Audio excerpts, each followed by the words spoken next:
Assalamualaikum warahmatullahi wabarakatuh.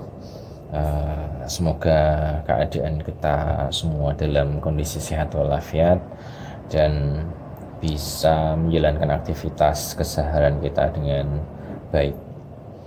Pada kesempatan yang lalu kita sudah membahas mengenai pengertian kewirausahaan secara umum, meliputi sifat dan sikap mental yang dibutuhkan manakala kita akan terjun ke dunia usaha. Pada pertemuan kali ini juga akan dibahas mengenai kewirausahaan, tetapi dalam konteks manajemen.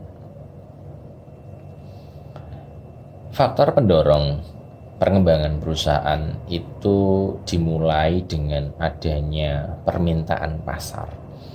Ya, jadi kalau misalkan sebuah pasar menghendaki sebuah produk, baik barang ataupun jasa, tentu saja entitas usaha itu akan menyediakannya. Bisa jadi entitas perusahaannya dulu ada, baru menyediakan kebutuhan pasar. Tetapi ada baiknya, lebih mudahnya jika memang pasar itu ada duluan. Jadi permintaan itu menjadi hal yang paling utama, menjadi dorongan pertama dari sebuah entitas usaha dalam mengembangkan perusahaannya. Jadi misalkan pada saat ini kita memiliki usaha pembuatan air minum dalam kemasan, tetapi seiring berjalannya waktu ada pasar yang menghendaki bahwa air minum kemasan yang kita olah menjadi ada perasanya, misalkan ada sari jeruknya barangkali, ada sari kelapanya barangkali. Nah, dengan adanya permintaan pasar, maka kita lebih mudah untuk melakukan yang namanya penetrasi pasar. Produk, barang maupun jasa yang kita hasilkan akan lebih mudah diterima oleh pasar. Terus yang kedua adalah keinginan dari wirausahawan itu sendiri untuk mendapatkan revenue atau pendapatan, atau juga keuntungan dari kegiatan memproduksi barang atau jasa. Ini dorongan yang kedua setelah adanya permintaan pasar tadi, bahwasanya seandainya kita melakukan aktivitas produksi barang ataupun jasa yang bisa dijual ke pasar dan akan menghasilkan keuntungan, dari keuntungan itu bisa kita gunakan sebagai, bisa jadi investasi, bisa jadi kita membiayai kebutuhan hidup kita sehari-hari dan lain-lain. Terus ada dorongan yang ketiga, yakni pengelolaan sumber tenaga kerja yang sesuai dan yang dibutuhkan oleh perusahaan, meningkatkan motivasi pekerja, menjalin hubungan baik dan dengan organisasi pekerja. Jadi ini adalah sebuah korelasi, sebuah hubungan di mana perusahaan yang baik itu memiliki sumber daya manusia yang baik. Dalam sumber daya manusia yang baik itu tentu terdapat motivasi kerja yang baik pula, dan antara pihak-pihak yang ada di dalam sebuah entitas perusahaan, karyawan, supplier, pemilik usaha, itu terjalin sebuah hubungan kerja yang harmonis. Karyawan tidak demo, pengusaha tidak menggaji dengan seenaknya, mengikuti aturan yang ada. Nah, ini akan menjadi iklim yang kondusif bagi manajemen sebuah usaha untuk menjalankan kegiatan usahanya. Nah, faktor produksi menjadi penting dalam membuat sebuah produk, baik barang maupun jasa. Pada awalnya dalam ilmu ekonomi dikenal 4 kelompok dalam faktor-faktor produksi. Yang pertama tenaga kerja, yang kedua modal, yang ketiga sumber daya alam, dan yang keempat adalah kewirausahaan. Tolong dibedakan pengertian kewirausahaan di sini dengan pengertian kewirausahaan yang sudah kita pelajari bersama. Pengertian kewirausahaan di sini menyangkut dengan skill atau kemampuan ya untuk mengelola sebuah usaha. Nah, namun pada akhirnya faktor sumber daya alam diperluas cakupannya menjadi seluruh benda tangible. Seluruh benda tangible itu adalah benda-benda yang tampak begitu ya, benda-benda yang terlihat oleh mata gitu ya, baik langsung dari alam maupun tidak, yang digunakan oleh perusahaan yang kemudian disebut sebagai faktor fisik atau physical resources. Selain itu, beberapa ahli juga menganggap sumber daya informasi sebagai sebuah faktor produksi, mengingat pentingnya peran informasi di era globalisasi ini. Ya, teman-teman sudah familiar lah dengan yang namanya teknologi komputer, teknologi Android, teknologi iOS, dan lain-lain, yang mana teknologi-teknologi itu tentu membantu peradaban manusia menjadi lebih baik lagi, mempersingkat waktu produksi, mempermudah proses, dan efisiensi produksi. Itu peran dari teknologi informasi yang bersinggungan dengan faktor produksi. Yang pertama adalah sumber daya fisik. Apa itu sumber daya fisik? Sumber daya fisik adalah aset perusahaan yang tampak, yang digunakan dalam faktor produksi. Bisa jadi mesin, bisa jadi kendaraan, bisa jadi tanah, bisa jadi gedung, dan lain-lain. Pokoknya hal-hal yang terkait dengan produktivitas yang tampak oleh pandangan mata. Terus yang kedua adalah tenaga kerja. Di era sekitaran 80-an barangkali ya, tenaga kerja dianggap sebagai biaya. Tetapi di akhir-akhir ini tenaga kerja dianggap sebagai aset.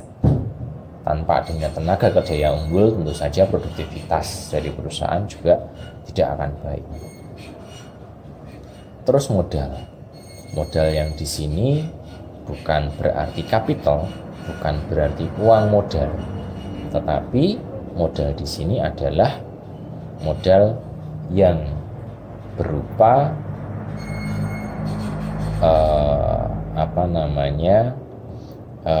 barang atau peralatan yang digunakan sebagai proses produksi, yakni yang mesin-mesin tadi itu, bahan baku bisa jadi, itu menjadi pengertian modal di sini. Terus yang faktor keempat terkait dengan produksi adalah kewirausahaan atau manajemen, kemampuan dari tim manajemen oleh perusahaan mengelola sebuah bisnis, mengelola proses produksi, mengelola manajemen internal tentu saja menjadi faktor terpenting. Terus selanjutnya kita coba membayangkan begitu ya, wujud koran itu seperti apa, wujud majalah itu seperti apa, wujud televisi itu seperti apa, ataupun perangkat-perangkat media yang lain, bisa jadi radio, bisa jadi internet begitu ya. Di slide selanjutnya kita akan ngomongin soal digital gitu ya, tapi pada prinsipnya kita ngomongin soal konvensional dulu aja gitu ya. Kalau kita cermati di dalam sebuah halaman koran itu ada fotonya, ada artikel beritanya, ada ada iklannya gitu ya. Itu adalah sebuah konten dalam koran. Nah, kita beralih ke majalah. Mungkin hampir sama dengan di koran gitu kontennya, tetapi majalah hanya fisiknya saja yang berbeda. Lantas kita beralih ke TV. Nah, di dalam TV di situ ada unsur audio, ada unsur videonya gitu ya. Jadi kalau di koran atau di majalah itu berupa print, tapi kalau di TV sudah dimensinya sudah lain gitu ya. Ada voice-nya, ada narasinya, mungkin bisa ditulis gitu ya. Tapi kalau di dalam koran tentu saja tidak bisa menyajikan video kecuali dalam digital. Tetapi di era sekarang koran itu juga bisa menyajikan video. Ya, dalam satu kesempatan mungkin besok akan saya tunjukkan bagaimana sih koran itu bisa menjadi sebuah video. Nah, kalau di era digital gitu ya, kita sekarang sudah mengenal media YouTube, kita mengenal .com gitu ya. Saya ngambil sampel di kiri bawah tribunjateng.com. Terus ada juga platform yang lain, saya ngambil Instagram begitu ya. Siapa yang nggak tahu Instagram, teman-teman juga pasti juga saya pikir ngerti lah Instagram. Nah, tetapi dari mana saja sih kalau seandainya kita punya usaha koran, kita punya usaha televisi, kita punya usaha majalah, radio maupun print yang lain dan juga digital gitu ya. Nah, sumber pendapatan kita bisa jadi dari produknya. Jadi kalau kita bikin koran, kita jual koran itu dari harga pokok produksi semisalnya 1.000, kita jual 1.500, berarti kita mendapatkan margin 500 barangkali kasarnya begitu ya. Tapi kan kita harus breakdown dulu harga pokok produksi kita sebetulnya berapa, tapi angka kasar yang bisa kita terjemahkan mungkin begitu. Harga pokok produksi 1.000, harga jualnya 1.500, ya praktis margin kita dari penjualan produk itu Rp500. Nah, di dalam koran itu juga terdapat iklan. Nah, space yang dijual itu berupa iklan. Iklan itu wujudnya macam-macam. Ada yang wujudnya baris, ada yang wujudnya iklan kolom, ada yang wujudnya iklan display, dan segala macam contoh-contoh iklan lah teman-teman nanti kalau membaca sebuah koran barangkali gitu ya. Tapi saya yakin ya teman-teman sampai dengan hari ini berapa orang yang baca koran, saya pikir juga nggak tiap hari baca koran gitu kan. Di TV juga begitu. Di TV produknya adalah produk siaran begitu ya. Pendapatannya juga bisa berasal dari iklan gitu ya. Nah, radio pun juga mungkin begitu pendapatannya dari iklan. Nggak mungkin sebuah stasiun radio ini jualan radio atau jualan TV gitu ya. Yang dijual adalah kontennya gitu ya, bukan produk yang dihasilkan begitu ya. Tetapi kalau dari koran, ya tentu saja koran itu atau majalah itu yang menjadi produk yang dijual ke pasar.